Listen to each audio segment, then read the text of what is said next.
Welcome everybody to Buddhist Center. One moment. I'm back. Welcome everyone to Buddhist Center. So nice of you all to come this evening to listen to the Dharma, to listen to the most important thing that we could ever hear, because as I said last week, it allows us to achieve everything that we've ever wanted. So before I get started, I just want to say, in the language of the gods, Nagas and Yaksas, in the language of demons and of humans too, and however many kinds of speech there may be, I shall proclaim the Dharma in the language of all. Lai ke dan lu dan no jin ke drubun da da mi ke nan dan dro wa gunji dranan jit sampa Tanche ke du daji chuten. So as I'm sure all of you are aware, Professor Jeffrey Hopkins, Gen Nenden Jambel Drapala, as His Holiness the Dalai Lama named him. First part of his name means persistence. And I think that we can all agree that that was a very appropriate name to give to Professor Hopkins based on what we saw him do over the course of his life.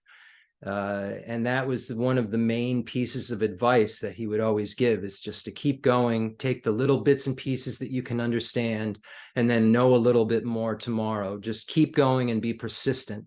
And this is the advice that he gave to some folks at the library in Dharamsala who were aspiring translators. And he also said, don't engage in the things that will make you sick. Don't engage in the behaviors and the activities or whatever that will give you cancer. So he had had cancer a few times in his life and had seen the suffering that occurs from that. And so these were the real two pieces of advice that he gave.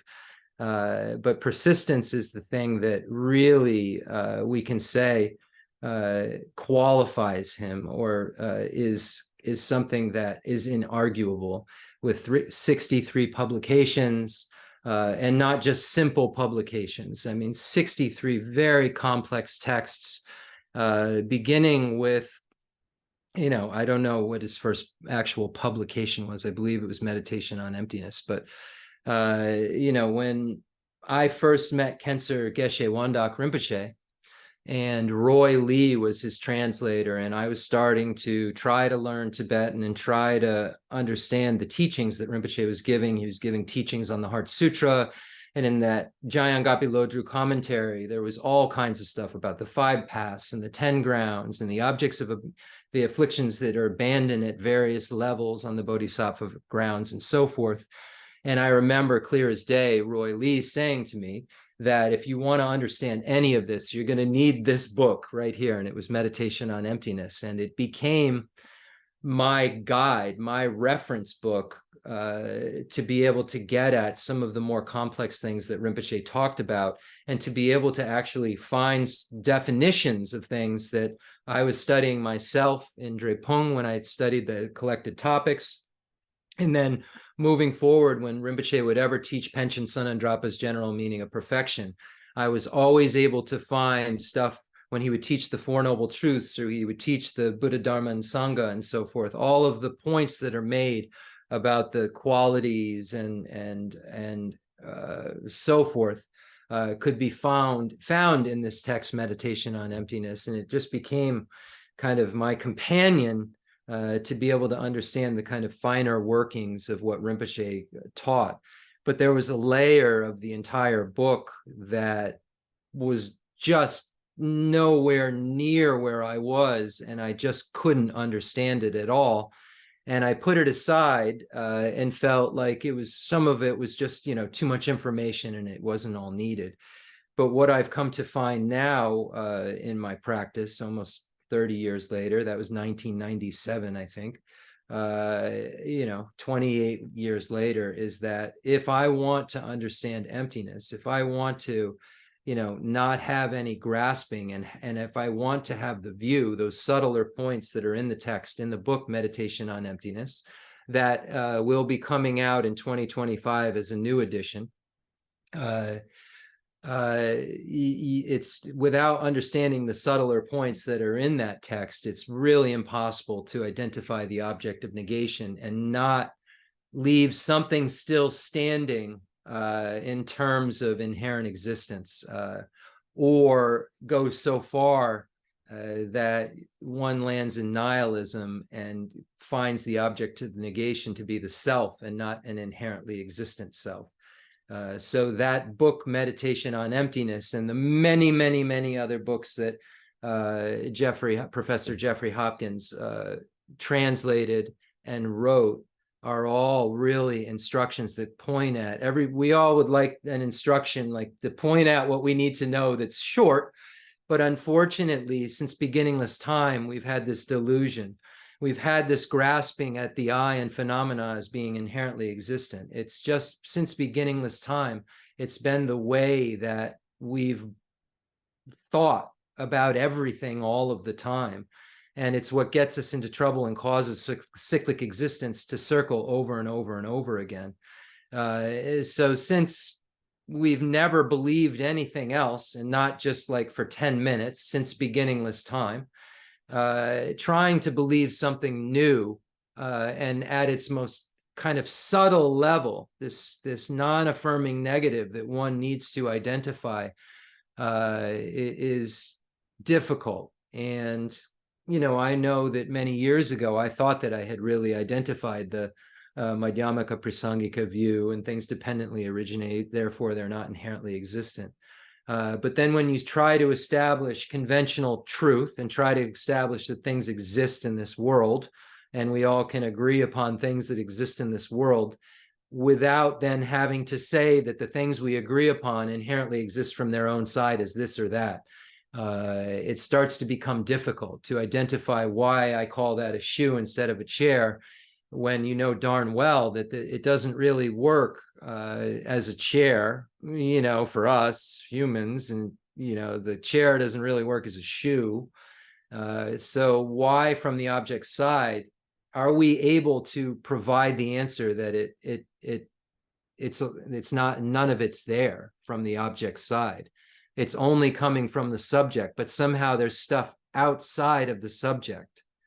And this is where it's difficult, because when you start to identify what you think the view is, it kind of falls apart after a couple questions are asked at you about the view. And this is what I came to find out, and that I'm so grateful that I'm able to kind of clean up and, kind of enter this idea that I don't know what the full meaning of dependent origination is. We know that there's dependent origination of causes and conditions, and dependent originations, wholes and parts, and then the dependent origination of mere designation, thought designation, and dependence upon a collection that serves as a basis of designation. And that final type of dependent origination is the mode of subsistence in terms of conventional reality, mere designation and dependence upon a collection, basis of designation. And nothing saying that the basis of designation has within it what that label says that it is. It's merely subjectively coming from our side, and all of our sides. And that's how you get to understand how from all of our sides we could project a collective external environment that we could then all agree upon, that is coming from a projector that is also projecting inherent existence at the same time. And that's really, really complicated to understand, but it's just this thing that's occurring at all times that we have to undo. And we have to figure out how to remain in the middle, where we don't say that there's just nothing there at all. We have to be able to say that subjectively we can posit it to exist, but then also say that there's nothing findable from the side of the object. There's nothing that allows it to stand on its own. And this is really the feat that we have to try to get at.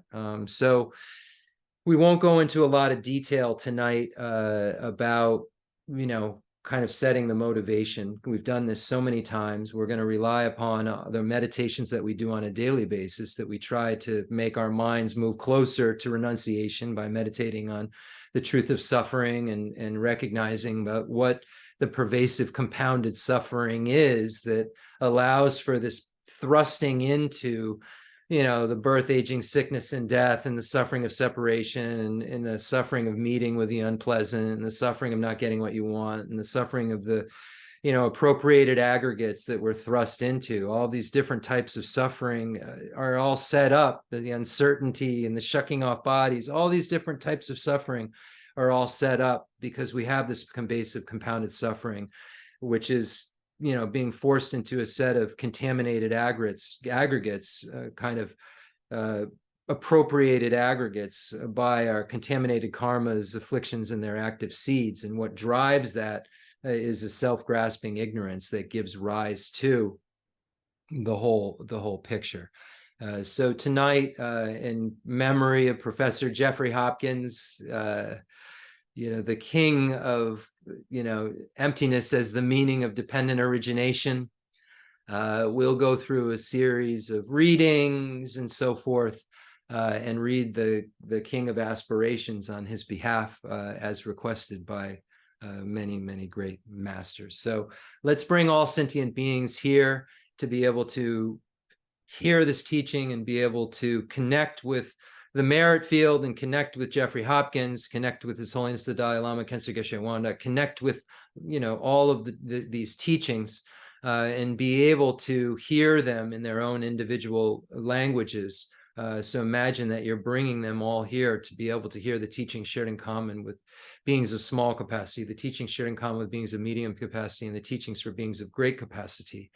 Because we know that by engaging in all of those different practices within those capacities, we'll be able to become a Buddha. And that's why Professor Hopkins spent so much time just so that we could learn how to become a Buddha. This is really what, I remember him falling to tears as he finished a translation and saying, I think that you will like this. I think that this will be something you'll like. And you could just tell that his work was really putting others' needs before his own. The day and night, meticulous translations that he did, and making sure that you could take the English and then translate it back into Tibetan, blind. He would sit with lamas like Lati Rinpoche, and he would read his English, translated in Tibetan without the Tibetan, back to Lati Rinpoche, and Lati Rinpoche would have the Tibetan text, and he would see if Jeffrey would see, Professor Hopkins would see if his translation was exact, not got the meaning, exact. If you could go front and back with it, that's really amazing. And so much translation nowadays is vaguer, and we try to, really use it so the meaning is felt more. But sometimes the detail is missing, and the detail of the word, that if you want to take it to that 10 steps later without the detail of that word, you won't know what the book's talking about. And when you read Professor Jeffrey Hopkins' books, if you know what his lexicon is, you can just see the word and it's broken down. For instance, the view of the perishing aggregates, Jik Tso Dawa. This is sometimes translated as the identity view. But Jik means momentary, perishable. Tsok, collection. Dawa, view. The view of the perishing collection, the view of the perishing aggregates. So you could take just this one word and bring it right back to the Tibetan and know exactly what was meant in that text.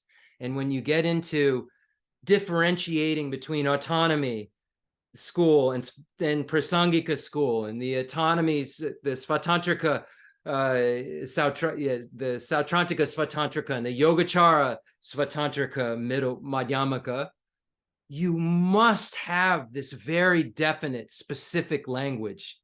And this is what Professor Jeffrey Hopkins left us. It's so incredible. And when I was speaking with Umzala Geshe Aga about it, he said, ordinary people, regular people, they die. They leave behind a house and a cars and a bunch of stuff. And he said it's of a little bit of a benefit to a few people, and maybe not even. Depends on how it all, when everybody gets the stuff, what goes on. So he said it, could be a little benefit to a few people, all your stuff. But Buddha Shakyamuni left behind the Kanjur. And Lama Tsongkhapa left behind 18 volumes of works. And Jeffrey Hopkins left behind 63 publications that can be of benefit to all sentient beings, unquestionably beneficial. So this is the meaning of take the essence of this life of leisure and opportunity. You know, leaving behind something meaningful, doing something meaningful, making those around you feel as though your life is meaningful. It establishing kind of credibility as a Mahayana practitioner in the world. I don't mean by like your neighbor. I mean everyone. When they come in contact with you, you don't need a shirt on that says I'm a Mahayana practitioner, or that I went to this initiation and I went to this initiation with this teacher and that teacher. People will feel that there's something different. And this is different about your presence if you're really practicing this. And before I say anything more, this is what I felt with Professor Jeffrey Hopkins when we visited him a month ago. When you sit with someone who's in crisis, usually you're brought into their crisis. Usually you're just brought right into their crisis. And when you are around some of the older geshes at their end of their life, there isn't that disturbance that you feel needs attention. You can see they're clearly sick from a physical looking perspective, but the mind and the mannerisms don't appear phased at all. And this is the kind of yogi kind of behavior that I saw with Khenser Geshe Wandak at the end of his life. And then sitting with Professor Jeffrey Hopkins, I saw 100%. I saw the calm. I saw the total investment in us, total investment in the moment in us.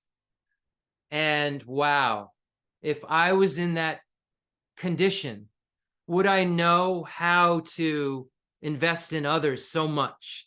Would I know how to still cherish others so much that you could walk into that room, a stranger, and know there's something different about this being who's dying than other folks that I've been around that are dying? Something really, really different. And this is, so we say, well, in the class today or yesterday, it was hearing like, how do I like understand these teachings and then still enjoy life? Well, the point is you can really enjoy if you understand the teachings, because you'll know what's enjoyable. You'll know that what you were settling for something not enjoyable. And once you find out that there's something more and you're doing something about it, you find out that the most enjoyablest thing kind of stunk, and you've got a chance to do better than you've ever had. You have a chance, and that alone, as it builds momentum, becomes something that is just so enjoyable.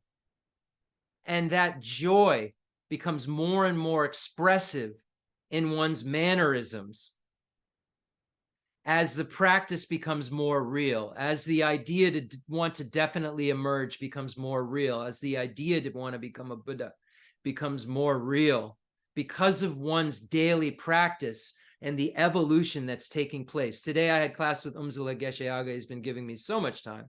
And he said, we can't just think that, oh, we'll just make aspirations. May I have a human life of leisure and opportunity in the future.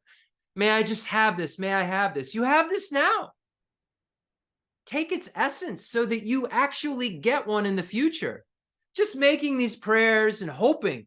He said, hope that, you know, as we said, and I was semi-translating and Lori was in there, and he said, we can't just hope. Hope, and then Lori said, hope's not a good strategy. We need to invest in all phenomena arise from causes. The causes are taught by the Tathagata. The cessation of causes as well are taught by the great seer. We have to create the causes if we want the results. If we want a big result, we got to create big causes. And we saw Professor Hopkins creating big causes. and I witnessed a big result. We saw Khyentse Geshe Wandak creating big causes. For 25 years, I saw him just doing big cause stuff all day and night, just caring about the Dharma. And then when the time came for the rubber to meet the road, the super rubber to meet the road, I mean, kidneys failing, infection, coughing up intestines. When that time came, it was like any other day for Khyentse Geshe Wandak. And Lori she saw it. I'm not making this up. It was like any other day, no problem. No problem. Did you feed the dogs? No problem. And that was something that was stunning. It was really stunning. It was the most stunning right at the end when it just climaxed into this, like, how could anybody possibly be so composed? And I assume that Professor Hopkins had that same kind of composure, that ability, as he told Lori, when things go off, go in. If things go right, really, really wrong, just go into your mind. You better be able to recite your mantras without saying them. You better be able to, in your mind, have that sound, be able to be present without having to hear it. This was personal advice. Without even being able to hear it, without saying it, you better be able to have your mind resonate something like that. You better be able to have your mind transform into something other than the current status. And this is why we do this. This is why we do what we do. And eventually we won't ever have to deal with that again. We won't have to be thrust in again and be separated again and have to worry about catching, the right train leaving, departing the station. And the last thing I want to say, because I want to make sure I don't forget to give these oral transmissions that Umzala Aga is giving. We have this human body that has all of these elements inside of it that are enemies. When we're at peace, don't think that these internal elements aren't enemies still. They don't ever become friends. They just stand like this, looking at one another as enemies do, just waiting to start to fight. And this is what our internal elements are doing right now. And this is what keeps us alive, our elements. When our elements fall apart and our earth dissolves into water, and water dissolves into fire, and fire dissolves into wind, and wind dissolves into space.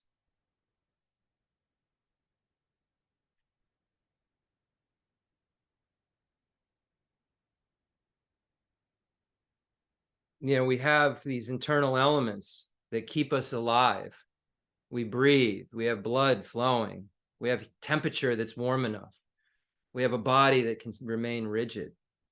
But none of those things that are keeping us all together are friends with each other. And eventually, as we have these 72,000 opportunities of channels to get screwed up, things get screwed up.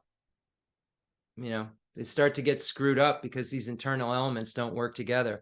We're in a house that of a body that our consciousness is abiding in, with all these elements that are at war with one another. It's like being in a hotel that we're just temporarily staying in, but we're in a kind of a scary hotel. We kind of made this determination today in class. It was like a real, I don't know, you're in a class and you have an epiphany, but I get to be with Umzala one-on-one and tell him, and then he goes, oh, and he says yes. And it was like, yes, Rinpoche always used to say, you're in an old hotel, and you get rid of this hotel and you get a new one. That is the story. But this part of the story also needs to be told. We're in a hotel. We're in a hotel room, and there are enemies in that hotel that are coming to get us. And as soon as they find us and they start to fight with us, they're going to kick us out of the hotel. And they're in there all the time. It's like we're in a war. And the army we're against entered the hotel, and they're in there with us. That's our body. The enemies of the elements never, ever are friends. They're always just standing if you're using an example to be able to visualize it, in a room, angry, looking at one another saying, "You're my enemy," and just not acting when we're feeling okay. But then when there starts to be anything that can start to have them combat, they don't have personalities. We're trying to personify elements now. Don't personify them, but its causes and conditions come together, and then things don't work well anymore. As soon as there's just the tiniest little causes and conditions that come together, the causes of death are many, causes are life of few. Think about how many things that can kill you right now. You could probably keep going on and on till morning. This is what is meant. There's so many internal causes just waiting to end your life, waiting to stop the breathing, waiting for the heart to start. Just because they start to clash. We need to take advantage of this life right now, because there is no time to rest. We are perpetually moving every moment to our death. Every moment we're losing a little bit more life. Every day we're losing, depending on which system of channel. And eventually we won't have any more to work with. We're losing them. We're having problems that are happening at such subtle levels we don't even know that there's things festering within us. Like Lori, who knew she had a brain tumor festering within her head, or breast cancer festering within her breast. Who knew? That didn't happen that day. You say, "Oh my gosh, that day, I can't believe that happened." That happened, that started. We're always moving towards that. We always have these internal enemies that are standing angry at one another, ready to fight. Ready. We're moving quickly towards that fight.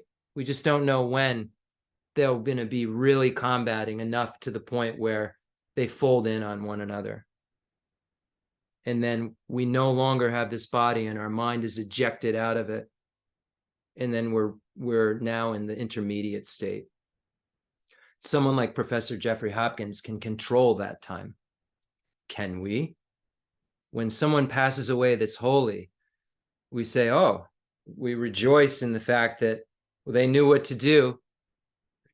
I mean, Professor Jeffrey told us, "I know how to die. I've done it a lot of times. Don't worry about me. I know how to die." He said that. Don't worry about me. I've done this so many times. I've got this down. But we need to point to our own situation, like Arya Deva says in the 400 verses when someone passes, and see it as a sign, because we're under the influence of karma and afflictions too. Yes, Lori. Thank you, Jeff. I just wanted to add that he did say he wasn't afraid to die, but then he did begin tearing up and said, "But I am going to miss my friends and acquaintances from this life." So that was really profound part of it that I just wanted to share with everybody, because he was really emotional about the life of connections he made. It wasn't easy even for him, I guess is what I'm saying. And remember in the King of Aspiration, where it says, "May I remember my previous lives, may I remember my former lives." And that's a statement of someone. Think about that statement.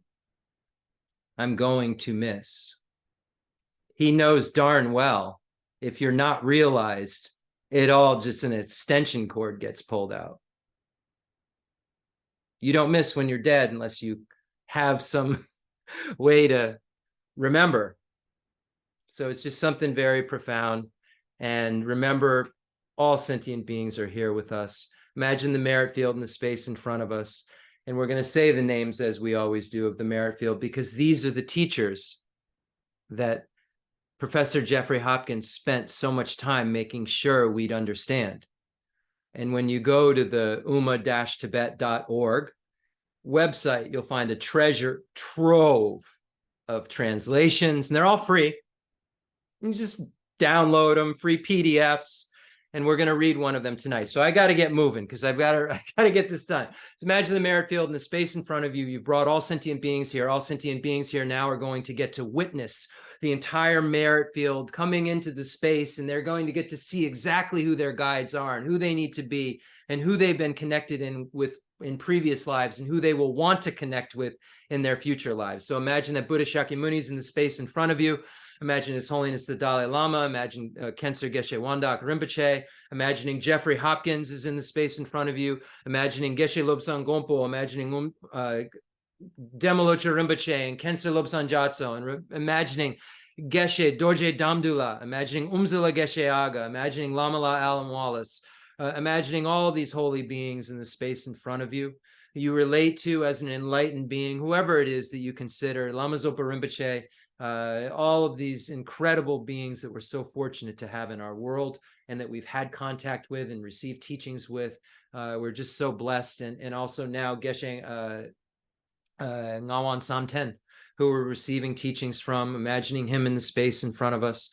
And then imagining the beings of the extensive deeds lineage passed down from Buddha Shakyamuni to Maitreya and Asanga and Basu Bandhu and Dignaga and Dharmakirti and Vimuktasena and Haribhadra and Shakyaprabha and Gunaprabha and Lama Sarlingpa and Lord Atisha, and imagining the beings of the profound view lineage passed down from Buddha Shakyamuni to Manjushri and Nagarjuna and Buddha Palita and Arya Deva and Chandrakirti and Shanti Deva and Baba Vega and Chandrashita, Kamala Shila, all of these holy beings, Lama Salimpa and Lord Atisha, the lineage of practicing blessings, imagining passed down from Vajradhara, Lord Vajradhara, Buddha Shakyamuni, who's appearing as a tantric master. If anybody doesn't know who Vajradhara is, it's Buddha Shakyamuni in the tantric form, passing down the lineage to Saraha and Matripa and Tilopa and Naropa and Lotsawa Marpa and Jetsu Milarepa and Jagampopa. Imagining all of these holy beings in the space in front of you that we're so connected with, that are our spiritual family, who have tried so hard in their lives to make the teachings clear so that we can practice them, so that we can then in this lifetime make spiritual advancements and perhaps achieve Buddhahood in this life, just as Milarepa did in one lifetime, Jetsu Milarepa did in one lifetime. Imagining that Lord Atisha is passing down the teachings to Drontompa, the three old Kadampa lineages there, all the holy beings from Nyingma, Padmasambhava, Lon Chempa, and Mipam Rinpoche, and imagining the Kaju lineage, the Karmapas and Jay Gampopa, and imagining the Sakya lineage, Sakya Konganimpo, the Sakya Pandita, Sakya Randawa, the Galupa lineages, Jetson Kappa, Kirtupje, Jelsupje, Basuchuji Jetson, Penchen Sonandrapa, Jayan Sheba, Janja Rupi Dorje, Gonchu Jimmy Wampo, the seventh Dalai Lama, all of these holy beings in the space in front of you, Jetsompa, all of them. Imagining High Sugar Tantra, Yoga Tantra, Performance Tantra, and Actor Tantra deities, all the 35 Buddhas and all the protector deities are in the space in front of us. Now, with imagining they're all here, let us recite the Heart Sutra. We're going to, let me just, as we go through this, make sure that I have. So we'll recite the Heart Sutra.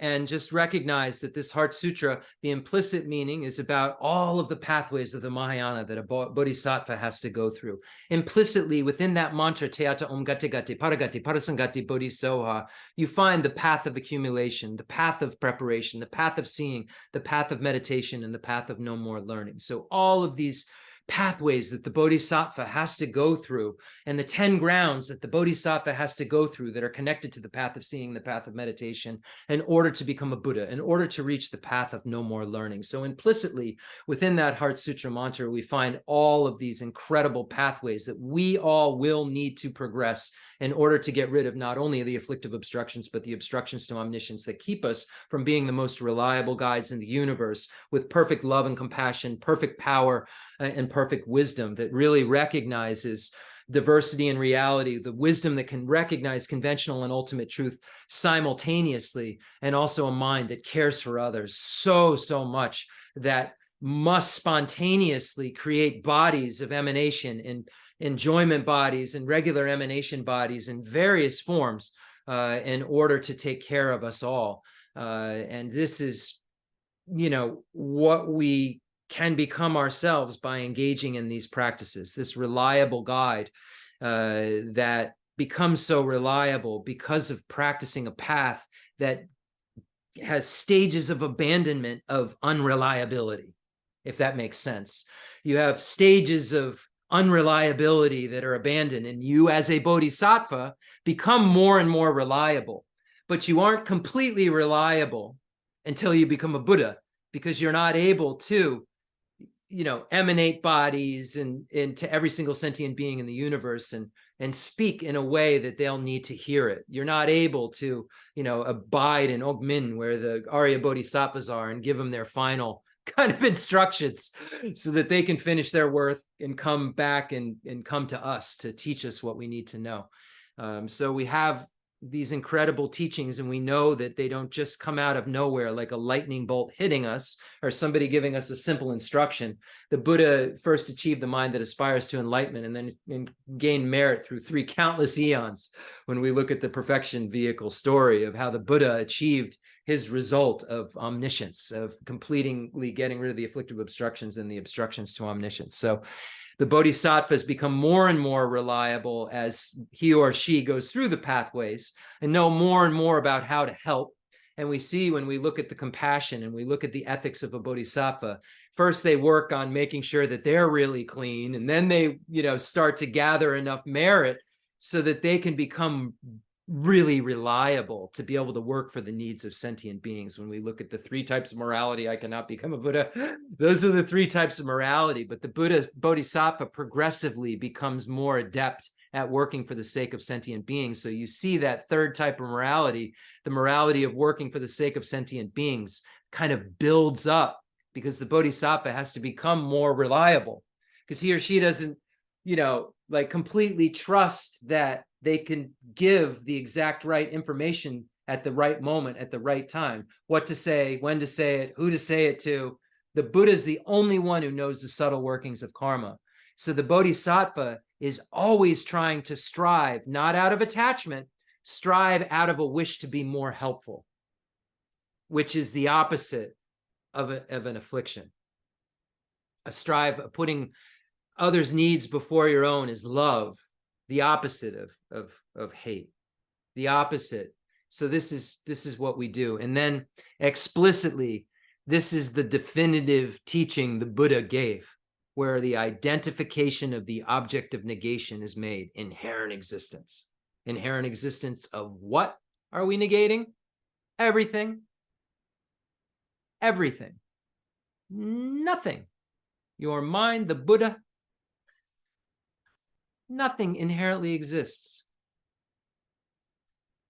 So we'll read more about that. I don't want to talk any more about it because we're going to read something from Professor Jeffrey Hopkins, which will explain a little bit more about the Heart Sutra. So the Sutra of the Heart of Transcendent Knowledge. Thus have I heard once the Blessed One was dwelling in Rajagriha at Vulture Peak Mountain together with a great gathering of the Sangha, monks and a great gathering of the Sangha Bodhisattvas. At that time, the Blessed One entered samadhi that expresses the Dharma called profound illumination. And at the same time, noble Avalokiteshvara, the Bodhisattva Mahasattva, while practicing the profound Prajaparamita, saw in this way. He saw the 5 skandhas to be empty of nature. Then through the power of the Buddha, Venerable Shariputra said to noble Avalokiteshvara, the Bodhisattva Mahasattva, how should a son or daughter of noble family train who wishes to practice the profound Prajaparamita? Addressed in this way, noble Avalokiteshvara, the Bodhisattva Mahasattva, said to Venerable Shariputra, O Shariputra, a son or daughter of noble family who wishes to practice the profound Prajaparamita should see in this way, seeing the 5 skandhas to be empty of nature. Form is emptiness. Emptiness also is form. Emptiness is no other than form. Form is no other than emptiness. In the same way, feeling, perception, formation, and consciousness are emptiness. Thus, Shariputra, all dharmas are emptiness. There are no characteristics. There is no birth and no cessation. There is no impurity. No purity. There is no decrease and no increase. Therefore, Shariputra, in emptiness, there is no form, no feeling, no perception, no formation, no consciousness, no eye, no ear, no nose, no tongue, no body, no mind, no appearance, no sound, no smell, no taste, no touch, no dharmas. No eye, dhatu, up to no mind, dhatu, no dhatu of dharma, no mind, consciousness, dhatu, no ignorance, no end of ignorance, up to no old age and death, no end of old age and death, no suffering, no origin of suffering, no cessation of suffering, no path, no wisdom, no attainment, and no non-attainment. Therefore, Shariputra, since the Bodhisattvas have no attainment, they abide by means of Prajaparamita. Since there is no obscuration of mind, there is no fear. They transcend falsity and attain complete nirvana. All the Buddhas of the 3 times by means of Prajaparamita fully awaken to unsurpassable, true, complete enlightenment. Therefore, the great mantra Prajaparamita, the mantra of great insight, the unsurpassed mantra, the unequaled mantra, the mantra that calms all suffering, should be known as truth, since there is no deception. Prajaparamita mantra is said in this way. Teata Om Gate Gate Paragate Parasangate Bodhisoha. Thus Shariputra, the Bodhisattva Mahasattva, should train in the profound Prajaparamita. Then the Blessed One arose from that samadhi and praised noble Avalokiteshvara, the Bodhisattva Mahasattva, saying, good, good, O son of noble family, thus it is, O son of noble family, thus it is. One should practice the profound Prajaparamita just as you have taught, and all the Tathagatas will rejoice. When the Blessed One had said this, venerable Shariputra and noble Avalokiteshvara, the Bodhisattva Mahasattva, that whole assembly in the world with its gods, humans, asuras, and Gandharvas rejoiced and praised the words of the Blessed One. Gala jebe nejo damba ne ngushi duju ngayi dudu gender babola mai bushin si nisung gandro so la shatse lo agasamara jisandara samara be agasamara jisandara samara.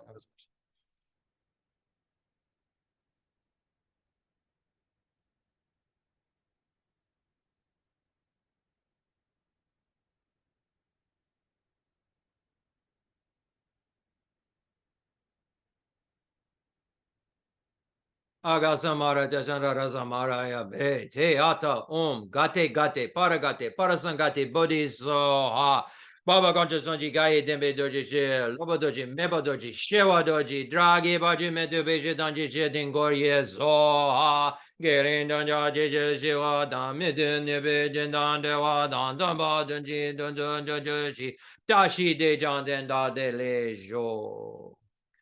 Okay, now we will read from one of the most moving texts that I've ever read in my life.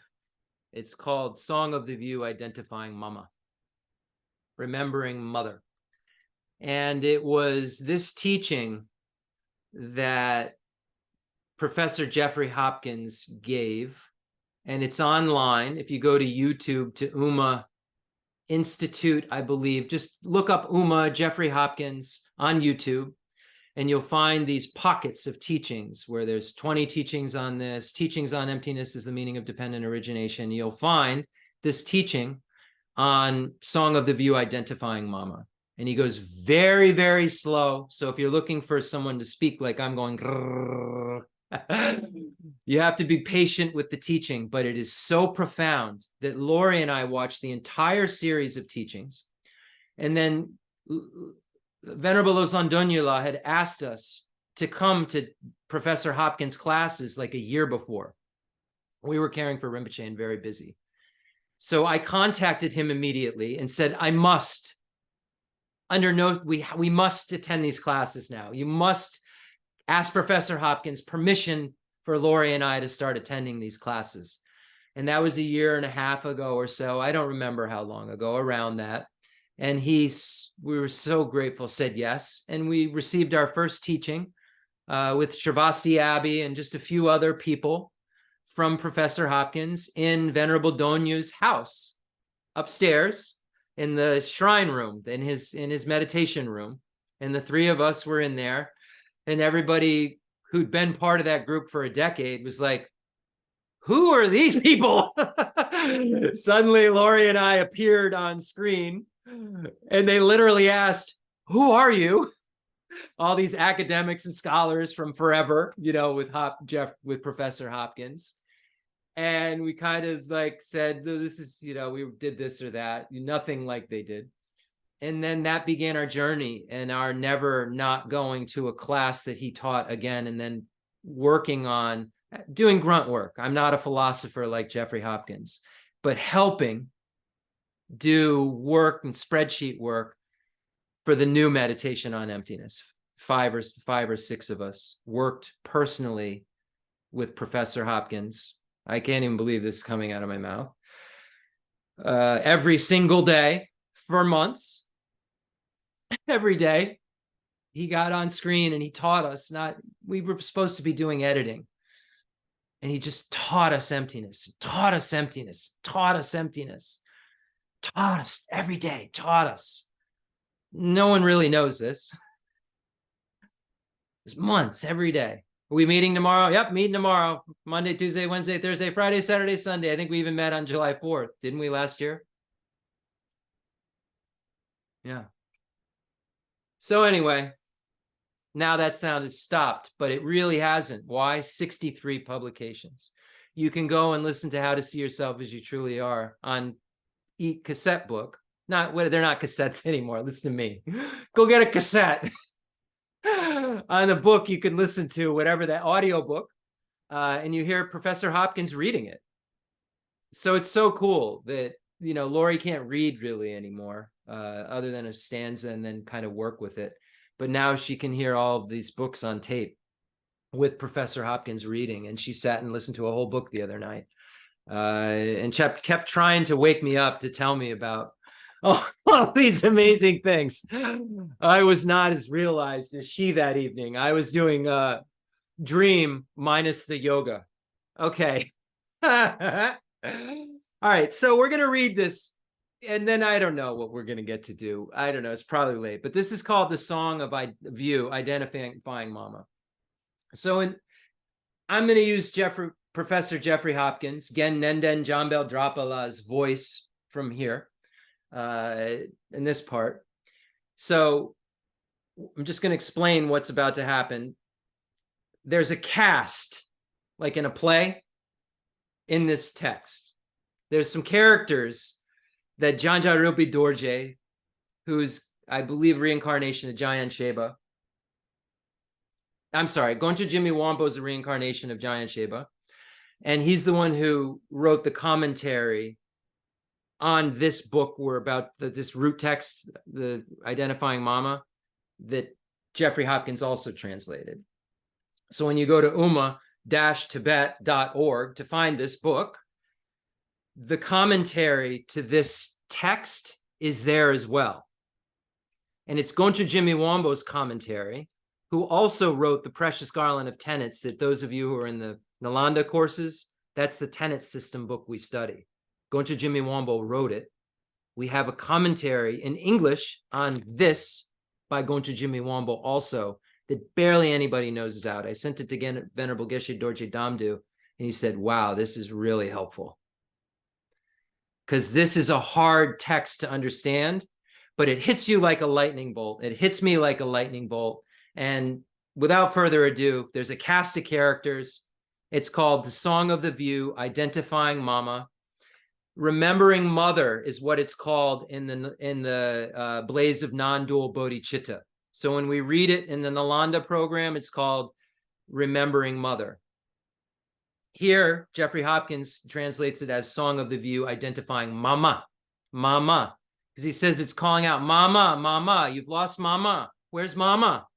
So it has more feeling if it's like, if you think of it like Mama, think of it like that. And I'll read. So here we go. This is the cast of characters. Aged Mama is ultimate reality, the actual final nature, emptiness, the lack of inherent existence of all phenomena. This is something that's always been there. Always been there. Everything's always been empty of inherent existence. It never hasn't been. Then there's a small crazy child involved. Small child. Who's the child? It's the mind that's the seeker of the view, trying this, trying that, giving it a go at this, giving it a go at that, running here, running there, learning this, learning that. This is all Professor Hopkins' words. This is not Goncha Jimmy Wambo.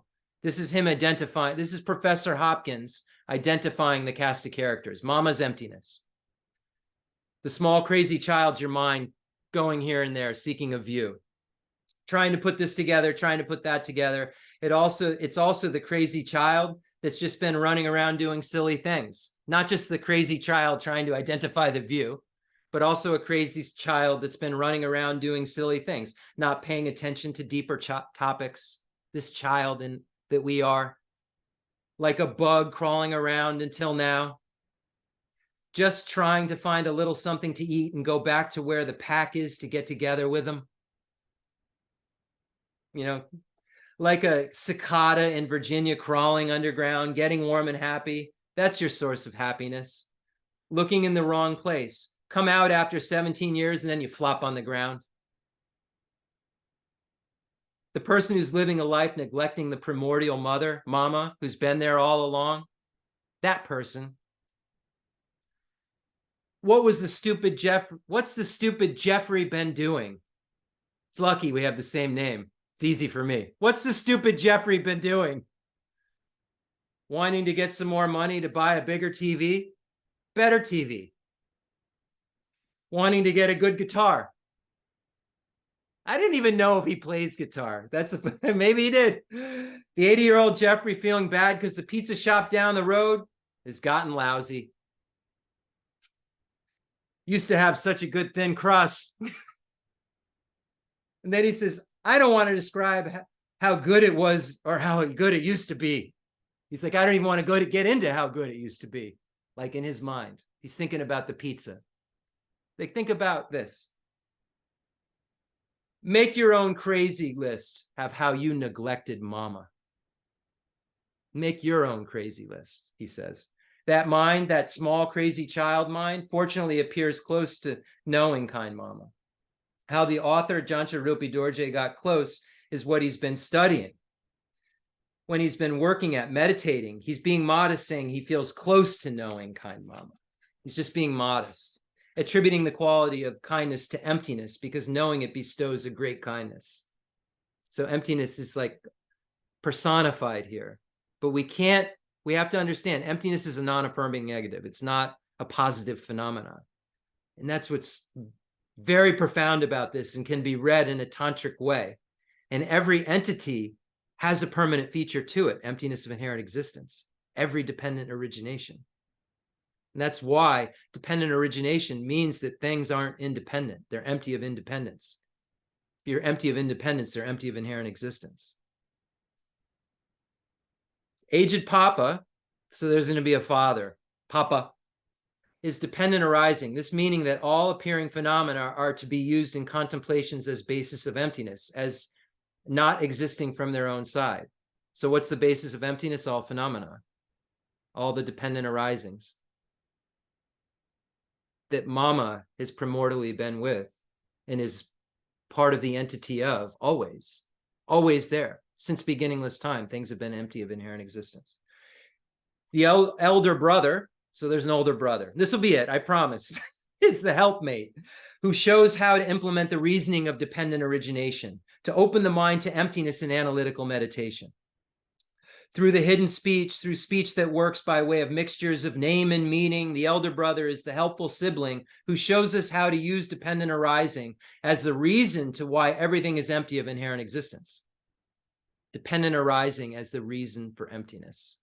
I think that's one of the titles of Professor Jeffrey Hopkin's videos. By searching for aged Papa, the non-finding is the finding itself of aged Mama. Finding, what are you finding a non-finding? That's aged Mama. And it's in everything that you start to subject to ultimate analysis. You find a non-finding. You find Mama, a non-finding.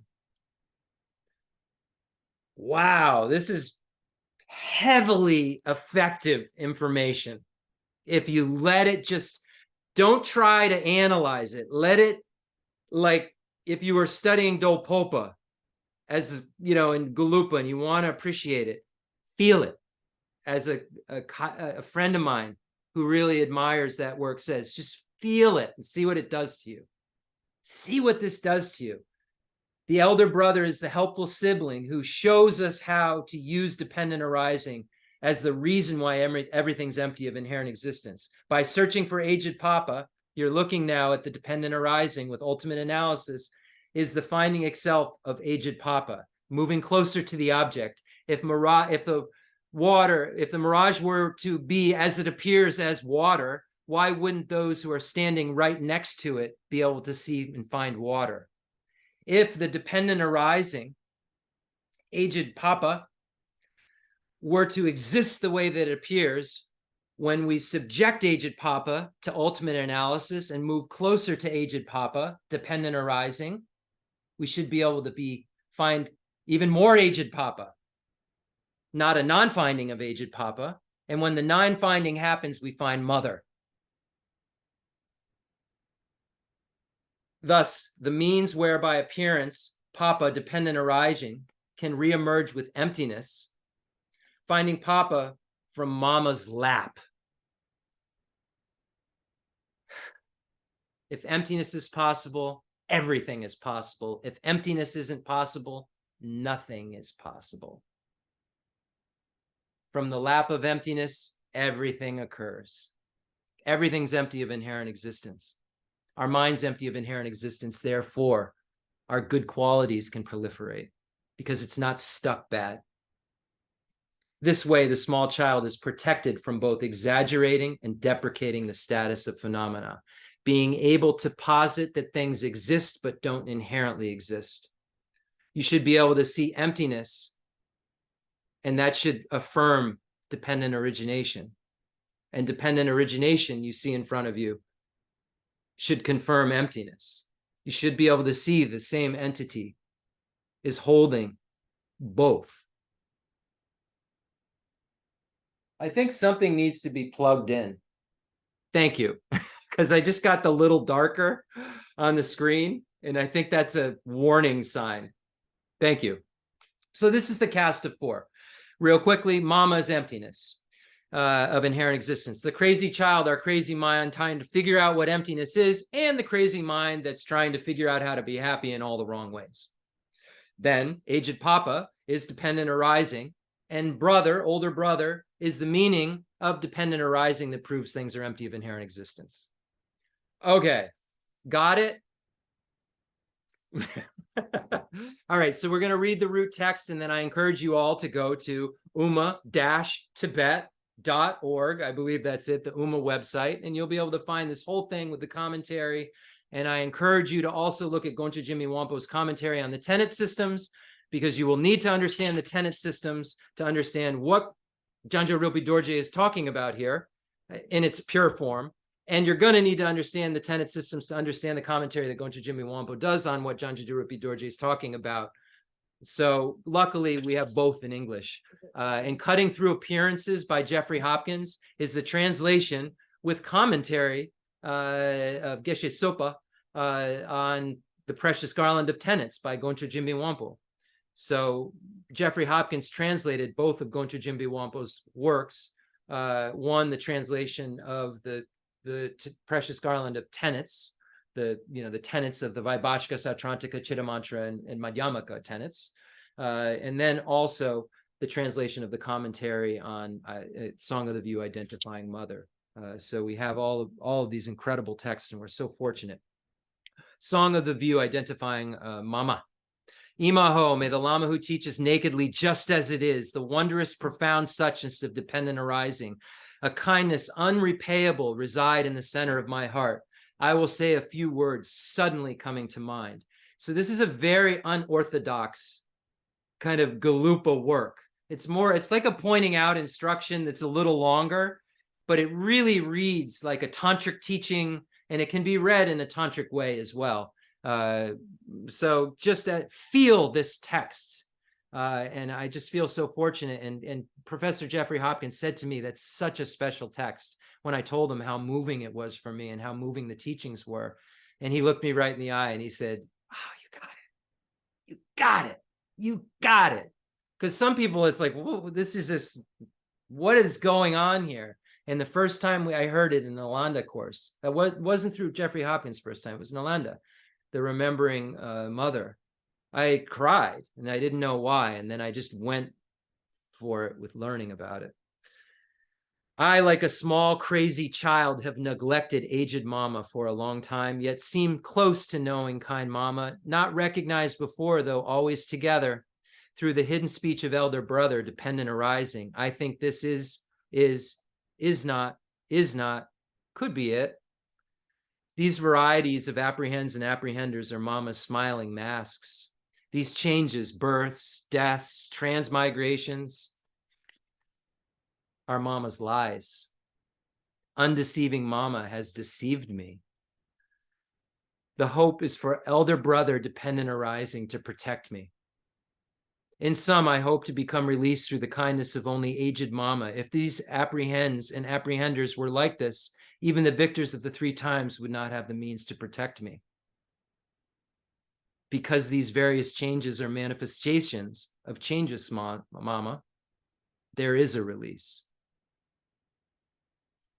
There is something to understand in just this depending there, depending here, inexpressible mama, not established as anything, and posing in all sorts of ways. By searching for aged papa, the non-finding is itself the finding of aged mama, whereby the mama's lap aged papa is found.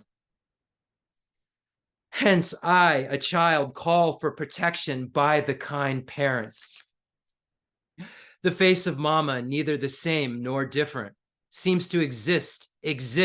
These repeatings are on purpose, by the way. Seems to exist in an unapprehendable way. In the mirror of the elder brother, a dependent arising, the likes of a crazy me is not engaged in investigation and analysis. I hope, upon having laid aside the task of searching from afar, the testaments bestowed on the winds by Nagarjuna and Chandrakirti by means of Manjushri Garbha, to see this aged mama abiding within. That's Tsongkhapa, Manjushri Garbha, by the way. Such as able to set itself up, truly established, and so forth, whereby leaving these concrete appearances as they are, they seem to be searching for something like horn-like negation. They don't talk up that these conspicuous, concrete appearances exist in the face of aged mama, free of obstruction, but although their explanations, not piercing the crucial impact, are manifold, I have the qualm that aged mama has fled or been kicked out. Though existing indeed existing, composites of uneven, contradictions as they now appear do not appear as the measure of being. Rather, papa immediately appear intimately, inseparably at ease, soft, happy, comfy. Proponents of the great exposition of sutra and of cognition of the three Eastern proficients designate the body of the great the great ash-white mama elephant with a variety of conventions: matter, fierce, smiling, striped tiger, apprehender, crazy brainless monkey, non-dual, self-instituting, young adult bear, yet they remain, having discarded aged mama. He becomes very critical now of things. Though many Sakya, Nima, Karma, and Drupa Kaju scholars boastfully proclaim various conventions such as luminous, empty, non-apprehending own awareness, pure from the letter Ka, spontaneous, natural face of Samantabhadra, unfabricated, innate great seal, voidness of assertion of the two extremes of existence and non-existence, and so forth. If they are right about the mode of disposition of reality, it's all good. Are those the place to point a finger, though? Do they know what they're pointing at? And just as an aside, this is not pointing at Milarepa's view. This is pointing at those who have misinterpreted Milarepa's view. Because Lama Tsongkhapa says clearly, there's no other view defined than the view that Milarepa pronounced. So this is saying there's been some sort of corruption taking place. And I don't know what you all are pointing at. You're using words that are just blah, blah, blah, blah. Innate, primordial, clear light, great expanse, perfection, do it dwelling in perfection. And it doesn't mean anything unless it really does. And he's asking you, can you explain what you're saying? Or are you just using bombastic language to try to sound as if you're talking in a profound way, and you've thrown mama out and haven't identified the object of negation, and you still grasp at inherent existence, and therefore have created a system that binds sentient beings to cyclic existence instead of freeing them? Since external objects are not destroyed, it's not necessary to agitate your own mind. O proponents of objects, rejoice, rejoice. Those who say that, well, then things exist. Don't worry, we're not saying they don't. Rejoice, rejoice, don't worry. Oh, proponents of, we didn't destroy your external objects with the Prasangika view. Since although consciousness is not self-cognizing, valid cognition and object of comprehension are logically feasible, Oh, all you proponents of cognition, mind-only school, rejoice, rejoice. We haven't screwed anything up. Since although not established by the way of their own character, dependent arisings shine forth. Oh, Eastern proficients, rejoice, rejoice. That's the Madhyamika Svatantrika school, by the way. Don't worry. We didn't make things not work the way you say we did. Oh, Baba Vega. Don't worry, everything still works, even though it doesn't inherently exist. This is such a profound text. And I see more. I just saw these things, by the way. I said I wasn't going to point anything out, but I had no choice because I just saw it. Since it's allowable to hold even the non-contradiction of luminosity and emptiness, those who bear the lineage of explanation for close disciples need not have the quite slightest qualm. If we're all talking about the same thing. If we are, and if we aren't, you haven't identified the object of negation. Since, although pure from the letter ka, good and bad are logically feasible. Oh, broken knowledge bearers, no need to be attached to those behaviors as good. Since, although meditating within adjusting the mind, the innate dawns. Oh, elders endowed with realizations, no need to be stubborn. Since it's allowable to assert voidness of the proliferations of existence and non-existence. Oh, hard-headed Dansapa logicians, don't create agitation. Even so, those having had little training in textual systems might not know how to use conventions. I'm not being disrespectful to you. If offense happens to have been touched, please be patient with me. Though I am not robust knowing all, by becoming skilled in riding the good steed of the ancestors' texts, through continuous and intense application, I hope to become liberated from disastrous straits. No needs to search, for the seeker is it. Don't adhere as true, for that is just false. The false is not refuted, for the truth itself, okay to rest in not annihilated, not permanent.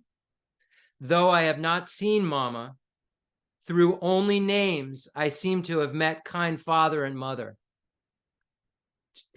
Conceptually, not directly. I met them, to the point.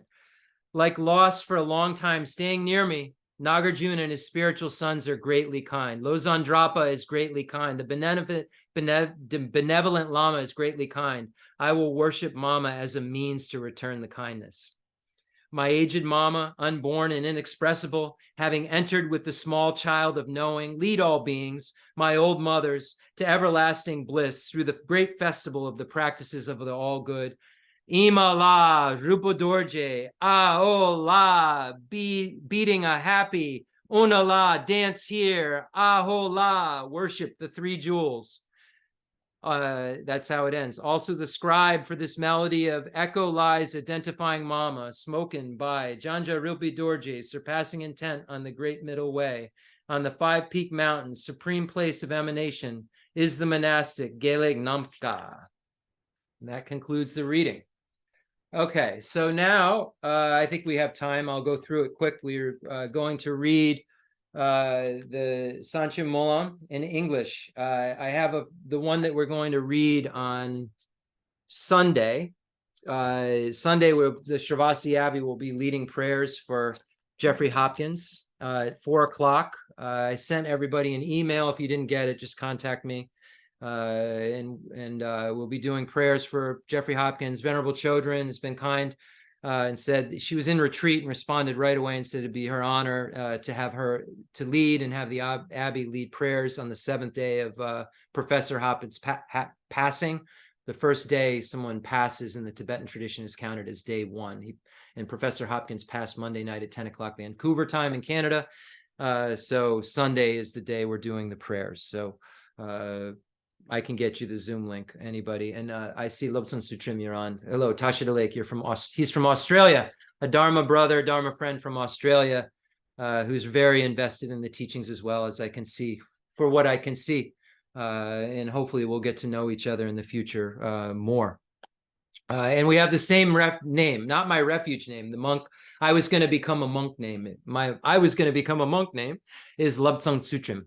And his name is Lobsang Tsuchim. I think I've told this before. So the king of prayers, the Samantabhadra aspiration. And before I read this, and if this goes over, I'm sorry. It's gonna maybe will. Before I read this, before a year or so ago, I created a long life prayer for Jeffrey Hopkins. And of course, we could never read it to him. He wouldn't even let us make mandala offerings. But I created it, and when we did a practice group, we got involved with, we read it at the end of each group. So today I want to, before we read the King of Prayers, I've changed it, as I had to Rinpoche's long life prayer, into an aspiration prayer. So that this is round 2 now. My second long life prayer I've written. I haven't written really anything in my life, but I have written 2 long life prayers, and both of them had to be converted into aspirational prayers because all composite things are impermanent.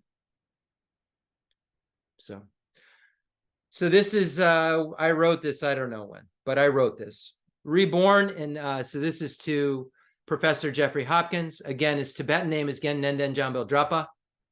It was given to him by His Holiness the Dalai Lama. Nenden means persistence. His name is Nenden Jambel Drapa. Gen means teacher. I say Gen. So Nenden is persistence. Jambel is Jambeyang Manjushri. And Drapa is Kirti, like, I know the exact meaning, Kirti of Kirti. I should. I don't right this very second. I do, but I don't right this second. And I don't want to delay anymore. But Nenden Jambel Drapa, and His Holiness the Dalai Lama told Professor Hopkins, I can tell you now, he didn't want anyone to know anything while he was alive about stuff, that they'd been working together since he was the 2nd Dalai Lama, that Jeffrey Hopkins had been aiding his work since the time of the 2nd Dalai Lama. And Professor Hopkins clearly opened the door to the United States in the English language and everything for His Holiness to come here and to have a lexicon to be able to speak this finite stuff that you've got to know the words exactly to be able to parse. Here it is.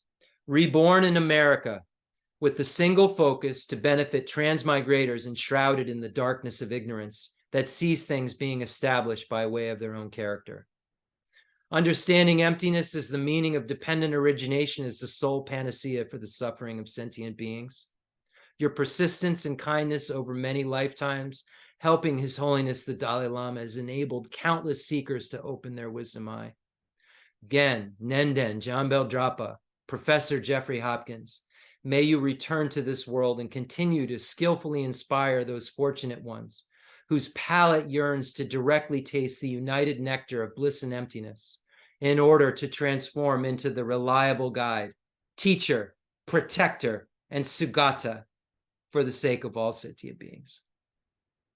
The King of Prayers, the extraordinary aspiration of the practice of Samantabhadra. And let this be an invitation. Hey, Gen Nenden Jambel Drapala. If you're listening, because I know you're listening, should I say, let this be an invitation to please come back and elucidate the meaning of emptiness. The meaning of emptiness is and dependent origination, so we can understand how these two make sense together. Please come, so that we don't have any more grasping left whatsoever, so that we can just dance around the tenet systems so freely without even having to think. And this is what we find out happens to a bodhisattva. Today we learned in class, as they move through the grounds, they get to a place on the 2nd bodhisattva ground where not doing non-virtue, the 10 non-virtues, not even a tendency to even almost do it is left at all. It's been abandoned. So there isn't even any kind of part of some of you that'll even have a chance. You don't have to have an internal police anymore saying, oh, don't kill, don't steal, don't lie. The tendency at its most minute, subtle level that gives rise to those types of behaviors is gone for good. And may we achieve this place where we refine our understandings enough so things like this can start to occur, and our behaviors to do virtue and to engage and be in joyous perseverance will just be natural, instead of something that we have to have contrived or force ourselves to do. May it become natural. May it become as natural as it was for Jeffrey Genla to get up every morning at 6 and get in a chair And he said he sat in front of his computer until he needed a nap. And then he sat in front of his computer until eat, sleep, work on translation. Wow. So listening to this, please come back and elucidate the Dharma. Imagine this is just like a formal invitation letter. Genla. The king of prayers, the extraordinary aspiration of the practice of Samantabhadra. I bow down to the youthful Arya Manjushri, you lion among humans, gone to freedom in the past, present, past, and future, in the worlds of the 10 directions. To all of you with body, speech, and sincere mind, I bow down. This is a different translation, by the way, than you probably have from Lotsawa House. This is the FPMT version. And because Venerable Chodron is using this, and this is the one we're all using around the world, this translation, I'm using it. So just letting you know, anyone's trying to follow. If it's not matching, it's that reason. With the energy of aspiration for the Bodhisattva way, with a sense of deep regret, and with as many bodies as atoms of the world, to all you Buddhas visualized before me, I bow down. On every atom are Buddhas numberless as atoms, each amidst a host of bodhisattvas, and I am confident the sphere of all phenomena is entirely filled with Buddhas in this way, with infinite oceans of praise for you and oceans of sound from the aspects of your voice. I sing the breathtaking excellence of Buddhas and celebrate all you gone to bliss.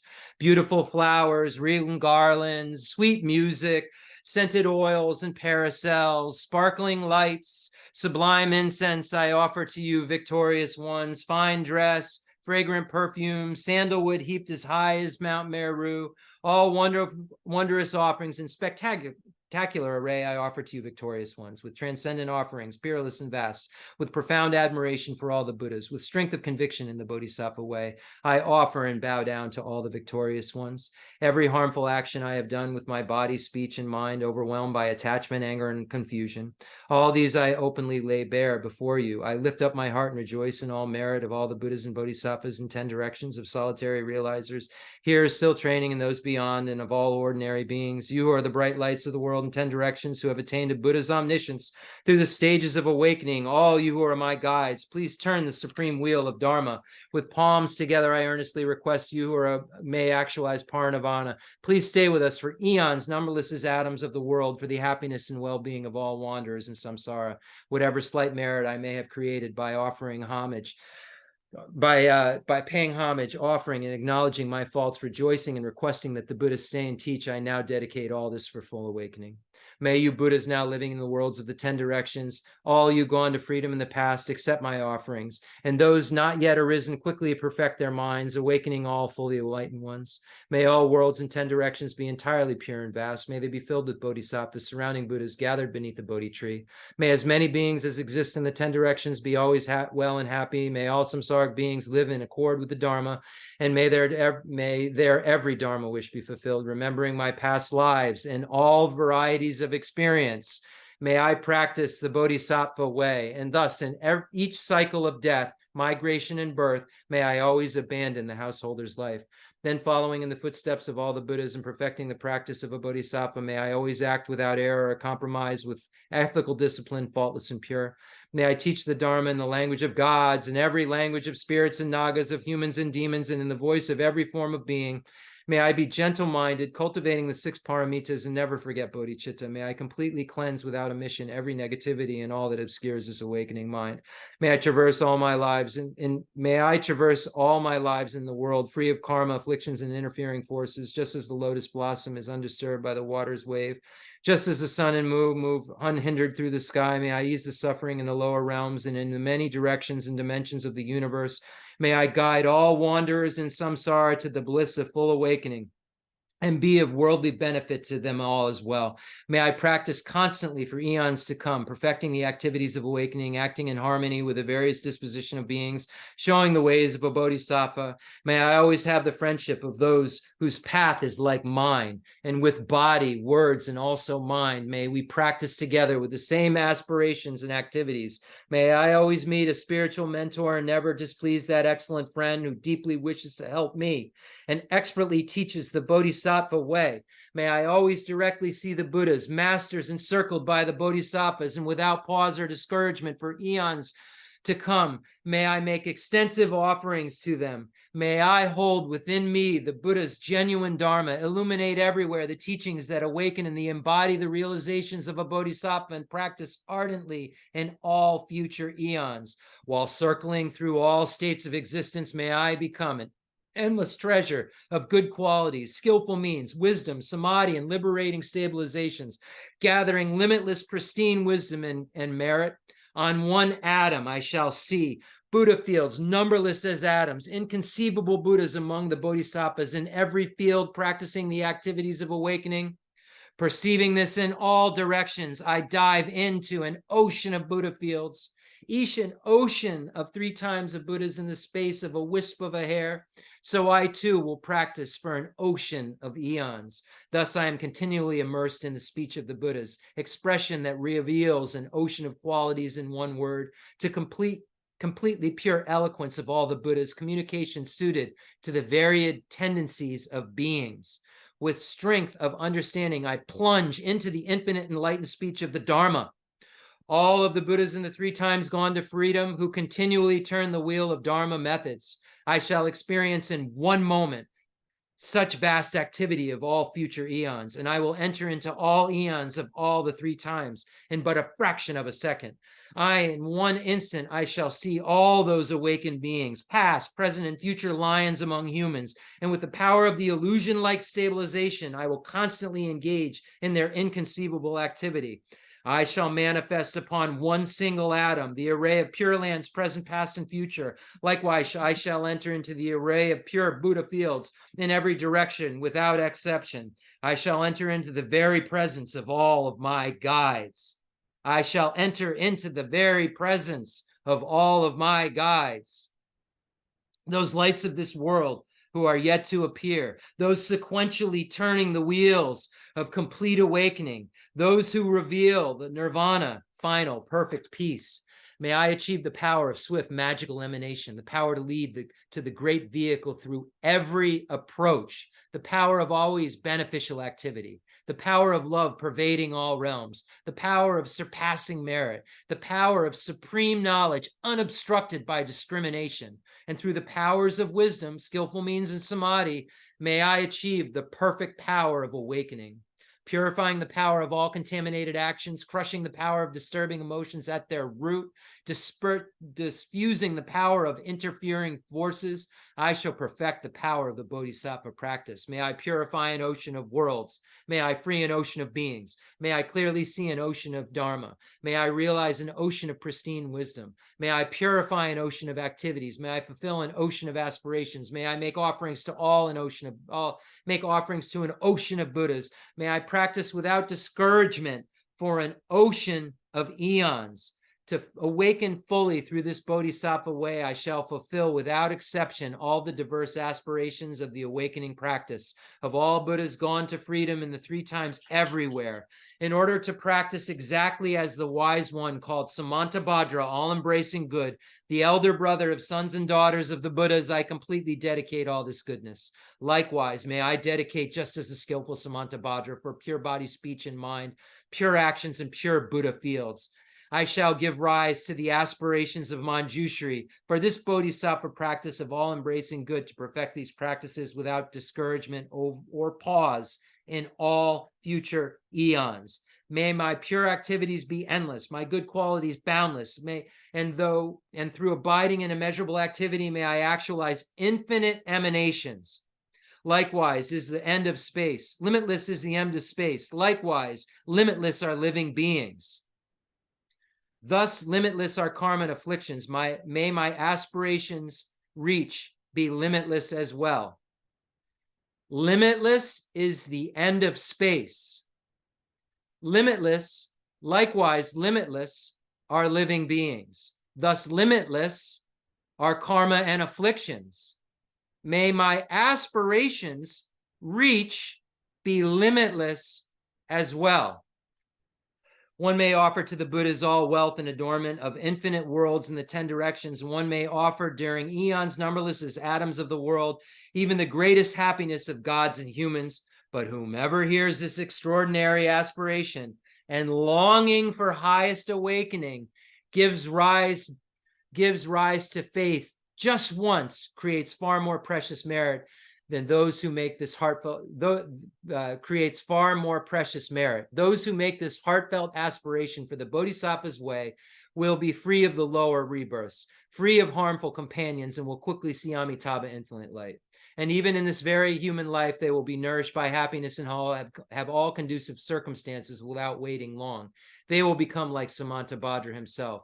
Those who give voice to this extraordinary aspiration will quickly and completely purify the 5 boundless and harmful actions created under the power of ignorance. Blessed with supreme knowledge, excellent body, family attributes, and appearance, they will be invincible to vast interfering forces and misleading teachers, and all the 3 worlds will make offerings. And make prayers that you do not meet with misleading teachers. This is so important. Meeting with qualified teachers. If you don't have a qualified teachers, we are all very gullible. We are like a mango seedling, and that comes up a little bit. It's a little bit big. You got to put it's maybe a foot tall. You better put a fence around it, because maybe in the future it could feed a lot of people with mangoes, but some cow will just come through and eat it, and it'll be gone if you don't protect it. So you need to make sure that you're really, really protecting what you have because of this. So I give a commentary, and I forget my place. Aspiration, highest awakening. Those who make this heartfelt aspiration for the Bodhisattva way will be free of the lower realms, free of harmful companions, and will quickly see Amitabha pure light. And even in this human life, they will be nourished by happiness and have all the conducive circumstances without waiting long. I see. That they will become like Samantabhadra himself. Those who give voice to this extraordinary aspiration will quickly and completely purify the 5 boundless harmful actions created under the power of ignorance. Blessed with supreme knowledge, excellent body, family attributes, and appearance, they will be invincible to vast interfering forces and misleading teachers, and all the 3 worlds will make offerings. Going quickly to the noble Bodhi tree and sitting there to benefit sentient beings, subduing all interfering forces, they will fully awaken and turn the great wheel of Dharma. Have no doubt that complete awakening is the fully ripened result comprehended only by a Buddha, of holding in mind by teaching, reading, or reciting this aspiration of the Bodhisattva practice. In order to train, just like the Hero Manjushri who knows reality as it is, and just like Samantabhadra as well, I completely dedicate all this goodness, just as they did, with that dedication which is praised as the greatest by all the Buddhas gone to freedom in the 3 times. I too dedicate all my roots of goodness for the attainments of the Bodhisattva practice. When the moment of my death arrives, by eliminating all obscurations and directly perceiving Amitabha, may I immediately go to Sukhavati, Pure Land of great joy. Having gone to Sukhavati, may I actualize the meaning of these aspirations, fulfilling them all without exception for the benefit of beings for as long as this world endures. Born from an extremely beautiful superlative lotus in this joyful land, the Buddha's magnificent mandala, may I receive a prediction of my awakening directly from Buddha Amitabha. Having received a prediction there, may I create vast benefit for beings throughout the 10 directions with 1 billion emanations by the power of wisdom. Through even the small virtue I have accumulated, by the offering of this prayer of the Bodhisattva practice, may all the positive aspirations of being be fulfilled in an instant. Through creating limitless merit by dedicating this prayer of Samantabhadra's deeds, may all beings drowning in this torrent of suffering enter the presence of Amitabha. Through this king of aspirations, which is the greatest of the sublime, helping infinite wanderers in samsara, through the accomplishment of the scripture dazzling with Samantabhadra's practice, may suffering realms be utterly emptied of all beings. And so that was read for Professor Jeffrey Hopkins. Again, Nenden Jambel Drapa. May you swiftly return and help us to understand emptiness in the way that you were so clear about in this life, let me tell you. And we needed you so badly to be reborn in America. And you did it for us, to help us. Please do it again. It's so clear. No, to be able to work like that, you have to have really, really be a special holy being. And when Geshe Dorji Damdul paid his tribute the other day, he put Jeffrey right in the merit field. I don't know if you remember that, Terry, but in the NCC class. When he gave the Bodhisattva vows, he said, and holy beings such as His Holiness the Dalai Lama, and then he said Professor Jeffrey Hopkins.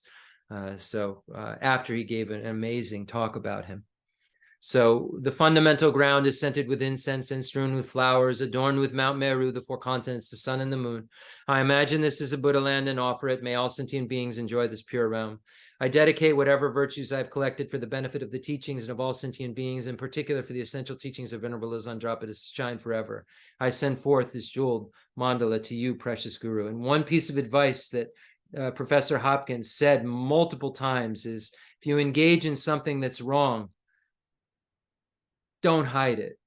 Tell your teacher, tell someone. This confession is very powerful. Don't be an idiot, and go tell your boss, don't be wise, but don't be a secretive person. And I think that the transparency of Professor Hopkins' life is something that we can really, really rejoice in. The perfect imperfections, just, being imperfectly perfect, whatever that is, and showing us all how we could progress through stages, and not being shy when giving teaching about saying, just not being shy about who he was and who he's become, and progress made, progress not made. And the human feature came into the teaching that was so intimate because of this willingness to have transparency. And I want to remember this as a teacher, because I'm always wondering, I don't want to sound self-deprecating or that I'm trying to be overly humble, but I think that people can also relate to imperfection and striving to do better.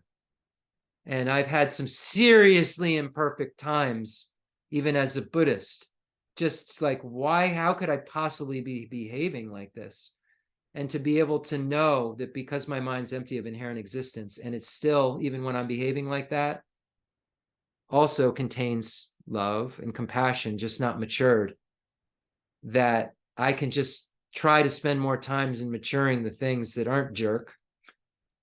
And then the jerk things lessen till the levels of jerk abandonment have all been abandonment. And the jerk's gone, Wow. Any mistakes I made? Om Benzasata Samaya Manabalaya Benzasata Sena Bachisa did the Mevazugay Mevazugay Mevanarag Mevazavasi made Brach Savakam Such Makidam Chigan Kurum. Ha Bhagavan Savataka Benzamam Benzababa Ma Samaya Sapa Om Ve. And any mistakes I made in pronouncing Sanskrit Genla, I apologize for that too. That was Professor Jeffrey Hopkins' favorite pastime whenever we were around. He would just wait for me to pronounce Tibetan or Sanskrit so that he could say, oh, Lama Tsong Kappa, huh? It's not Tsong Kappa, Oh, it's, yeah. Anyway, I just love it. Tsong Kappa. Tsong Kappa. So just keep it going. Don't stop. And don't overemphasize something, especially with Sanskrit. Madhyamaka. Don't Madhyamika. Don't do that. Everyone says Madhyamika. That's not correct Sanskrit, according to Professor Hopkins. You got to keep it rolling. Keep the tongue rolling. Madhyamaka. Prajaparamita. Madhyamaka. As soon as you go Prajnaparamita, you're not speaking Sanskrit, because Sanskrit just goes. He says you don't go transportation when you're speaking English. And everyone says Shravasti, Abby, Shravasti. And it drove him bananas. Shravasti. Shravasti. I still don't even know if I'm doing it right, but I need you back. It just affirms it. It's a confirmation. Please come back. All right. Enough of my malarkey. It's Travesty. Excuse me? Travesty. Travesty. Did I do it? Shravasti. Shravasti. It's Shravasti. Shravasti. Yes. Yes. Shravasti, you go No. va, it's wrong. Shravasti. Right. Yes. Okay. We're doing our best, right? That's all we can do. And everybody watching, this is, translating for Rinpoche, as soon as I realized he wasn't going to fire me or I couldn't fire myself, I had to get okay with what Glenn Mullen said, is that, no matter what you say, you're going to screw it up a little, and translation's new. And even if you do it perfectly, someone in 40 years is going to say all the words you used was wrong anyway. So do your best. Do your best, because someone's going to say your work stinks anyway at some point. I dedicate all this virtue to emulate the knowledge of the hero Manjushri, and likewise to Mantabhadra as well. With whatever dedication is praised as supreme by the conquerors of Jerusalem 3 times, I also dedicate all my roots of virtue for the sake of auspicious deeds. May we always be protected by Palden Lama Jo Rama Jo Rama Jo Rama Junjakala Rachimo Rama Chudacha Junjo Hong Jo Hong. Long life prayer for His Holiness the Dalai Lama. And also we say Om Bekenze Bekenze Maha Bekenze Ranzo Samogati Soha Om Tare Tutare Ture Soha. And on his behalf, Om Teata Om Gate Gate Paragate Parasangate Bodhi Soha Om He Dharma He Tu Prabhava He Tum Tesham Tatagata Yavada Tesham Jayo Naroda Ivan Vadi Mahashamana Yesvaha. So may all the obstacles be removed from His Holiness Dalai Lama being able to walk right up to us. It's our obstacles we need to remove. Chenrezig Buddha has no obstacles. We have obstacles to meeting with Chenrezig Buddha, and may, through the power of our prayers and our practice and our pure intentions, may we be able to meet with His Holiness without any problems that we see because of our karma. In that pure land surrounded by snowy mountains, you are the source of all benefit and happiness, all powerful Avalokiteshvara, Tenzin Gyatso, may you stay until samsara's end. The prayer, supplication in Namgyo Khyentse Geshe Wandak Rinpoche, a complex yogi poses as a simple monk, written by me as well. Homage to Khyentse Geshe Wandak Rinpoche, a precious teacher, our precious spiritual friend who is inseparable from Aryatara. I fully prostrate, covering as many atoms of the earth as possible to your pure body, speech, mind, and enlightened activities. I offer to you drinking water, bathing water, flowers, incense, candles, scented water, food, and music purified by Om, Om, Om, Om, Om, Om. The rarity of having 1 million wish-fulfilling gems is a common occurrence compared to meeting with a holy teacher like you, who placed complete path to Buddhahood in our childlike hands. Just like Atisha, who came to Tibet with a lamp to dispel the darkness of ignorance, you, kind abbot, arrived in the West with a lineage purer than a diamond and begged us to never be satisfied with partial instructions. Teachings of the extensive deeds and profound view lineages flowed from your lips like nectar for our ears that elucidated the teachings of beings of 3 capacities. Now the sound has stopped. All composite things are impermanent. You told us that your teachers passed away and understood this sadness, entreating us to continue our studies. Buddha does not wash away the negativities of beings, nor does he remove their miseries by his hands. His spiritual realizations are not transferred to them. It's by teaching the truth of suchness that beings are liberated. We are not prepared to take this difficult journey to the highest goodness of Buddhahood without your continued guidance. The sadness in our hearts would be too overwhelming. May you swiftly return to this world and take care of all of us in all of our lives, wherever we may be, never leaving our hearts and crowns. May all sentient beings perfectly realize renunciation, bodhicitta, and the correct view of emptiness, so they know who you really are. Thank you so much, everyone, for sharing this time for me, with me, not for me also. Thank you for doing this for me, with me, for Jeffrey Hopkins, so that we remove obstacles that would not allow us to meet with Professor Jeffrey Hopkins in our future lives and have emptiness clarified by him, because he clearly had the understanding of emptiness in its most minute ways.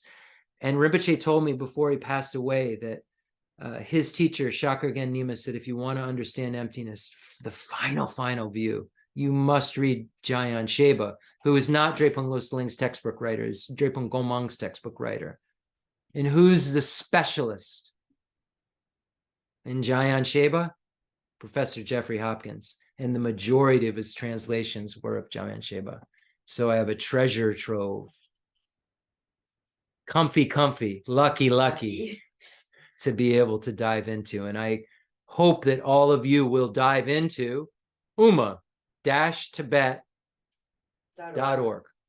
Thank you, everyone. Thank you, Venerable Professor Jeffrey Hopkins. Again, Nendel Jambel Drapala. Thank you so much for bringing the Dharma to the West. Have a great night, everybody. I appreciate all of you.